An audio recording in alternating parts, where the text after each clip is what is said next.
Hi, hello, welcome to my new video. Today we discuss about relaxation therapy. In our daily life, we practice relaxation therapy to relax our mind, to reduce our anxiety and stress.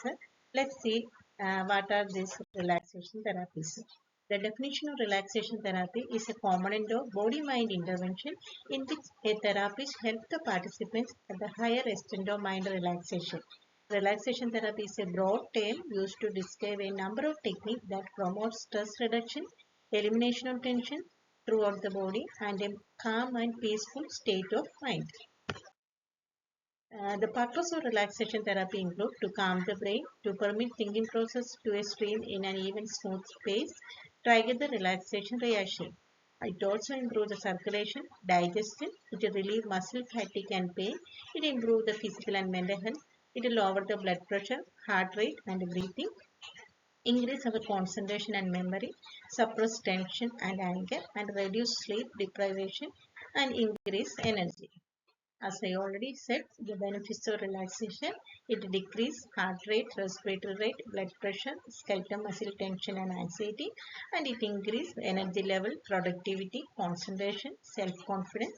It gives us better sleep, better awareness, joy and happiness of our mind, and less stress. Uh, Relaxation therapy usually given to patients with a psychiatric disorders such as anxiety, post-traumatic stress disorder, substance abuse, depression, and sleep disorder. It also used in patients with medical disorders such as hypertension, myocardial infarction, asthma, migraine, pain, arthritis, menopause, irritable bowel syndrome. We can also practice in our daily life to for our better physical and mental health. Before going to relaxation therapy, we have to select a quiet and calm environment. We should remove all distractions like our cell phone, and sometimes we can use mental devices like a candle or light music to concentrate our mind. We should have a passive attitude and open mind and try to remove all tensions and worries from our mind and select a comfortable position. These are the some of the methods we can use in relaxation that are autogenic training, Jacobson progressive muscle relaxation, mental imaginary, meditation, yoga, biofeedback, physical exercise and deep breathing exercise. Today we discuss about yoga and in remaining sessions I will discuss each one of these methods. Yoga. Yoga is an ancient system of breathing practice, physical exercise and postures and meditation intended to integrate the practitioner's body, mind and spirit. That means yoga helps us to integrate our body, mind and spirit. Yoga uses combination of physical postures called asanas, breathing techniques called the pranayamas and meditation to promote relaxation, enhance the flow of vital energy called the prana. June 21st, we celebrate International Yoga Day. Uh, this logo represented the International Yoga Day logo, uh, which are different colors such as orange, blue, green, brown. Uh, each part have a special meaning.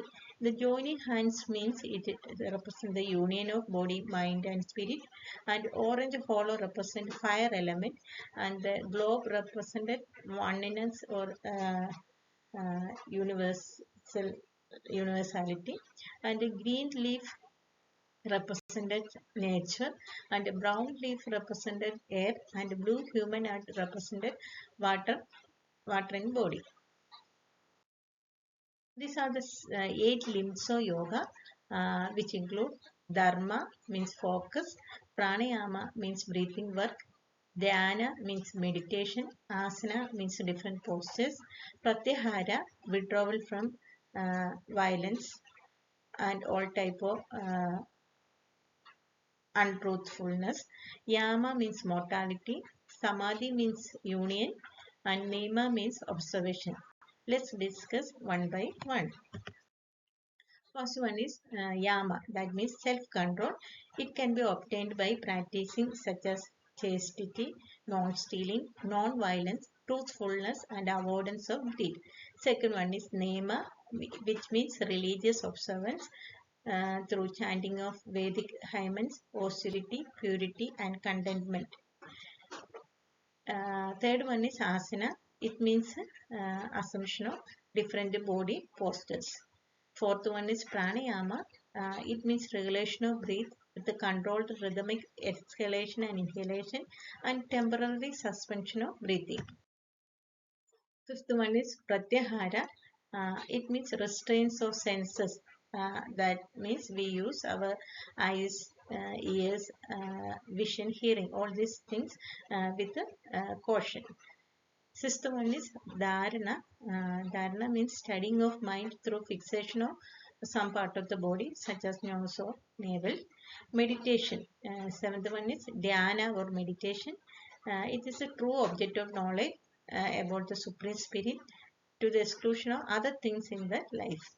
Eighth one is profound contemplation, samadhi, in which complete absorption and detachment, that there is a insensitivity to heat, cold, pain, and pleasure. So we are completely detached from the surroundings. That is samadhi. When we practice yoga, there are some obstacles. There are 9 obstacles. First one is physical illness. In Sanskrit, it termed as vyadi. Illness in the mind means sthayana, doubt, samshaya, carelessness, pramada, laziness, alasya, overindulging, avirakti, hallucination, pranti darshana, non-attainment of yogic state, Alafa Bhumigatva, failure to maintain yogi state, Anavastitva. These are some obstacles to practice yoga. 6 branches of yoga include Hatha Yoga, Bhakti Yoga, Raja Yoga, Dhyana Yoga, Karma Yoga, and Tantra Yoga. In yoga, we can use some kriyas to clean our body, some physical kriyas. Neti means cleaning our nostrils, Vyudi means cleaning our stomach, Basti, then Nauli, Kabalabhati, Tadaka. These are some cleaning technique, physical cleaning technique we used with the yoga to purify our body. These are the 12 steps of Surya Namaskar. Usually we practice Surya Namaskar as one of the yoga methods in our daily life. There are around 12 postures in Surya Namaskar. First 6 postures are reversed in last steps. So it gave a rounded completion of a posture from beginning to end. First posture is prayer pose. Second is raised arm pose. Third is hand to foot pose. Fourth one is equestrian pose. And fifth one is mountain pose. And sixth one is Astanga Namaskara. Then seventh one is cobra pose. Eighth one is again mountain pose. Ninth one is again equestrian pose, and 10th is hand to foot pose, 11th raised arm pose. Finally, we return to prayer pose. These are the some postures practiced in Surya Namaskar. Some of the asanas, different postures used in yoga included Sastikasana, Dandasana, Padmasana, Shavasana, Vajrasana, Sedubandha, Sarvangasana, Sukhasana, Tala Vasana. These are some of the poses we practice in yoga.